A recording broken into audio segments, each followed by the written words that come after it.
ये निश्चित रूप से प्राचीन मिस्र में रखैलों के चयन का सबसे कठोर दृश्य है। सैनिक 360 घंटियों के साथ सुनहरे सांचों का एक सेट लेकर आए। केवल वे ही जो बिना घंटियां बजाए सांचों से गुजरते, उन्हें सर्वोच्च रानी बनने का मौका मिलता। सबसे पहले दिखाई देने वाली तूफान की 7वीं राजकुमारी थी। उसने इस प्रतियोगिता के लिए 7 दिनों से रात का खाना नहीं खाया था।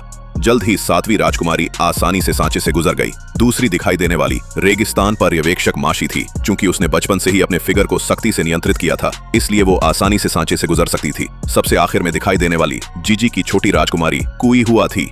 उसका फिगर सांचे से भी ज्यादा खूबसूरत था। हालांकि एक अच्छा फिगर होना ही काफी नहीं था, उसे असाधारण साहस और बुद्धि की भी जरूरत थी। फिर राजा ने अपने आदमियों को बढ़िया शराब के 3 प्याले तैयार करने का आदेश दिया और फिर राजकुमारी से कहा कि उनमें से एक प्याला बहुत जहरीला है। अगर उसने गलत प्याला चुना तो वो मौके पर ही मर जाएगी। प्रतियोगिता की शुरुआत में तीनों राजकुमारियों की आंखों पर पट्टी बांध दी गई और फिर जहरीली शराब के 3 प्यालों को बेतरतीब ढंग से मिलाया गया। प्रतियोगिता समाप्त होने के बाद राजकुमारियों का अनावरण किया गया। दूसरे रेगिस्तान पर्यवेक्षक ने सीधे तौर पर उसकी वापसी की घोषणा की, क्योंकि वो रानी के पद के लिए अपनी जान नहीं गंवाना चाहती थी।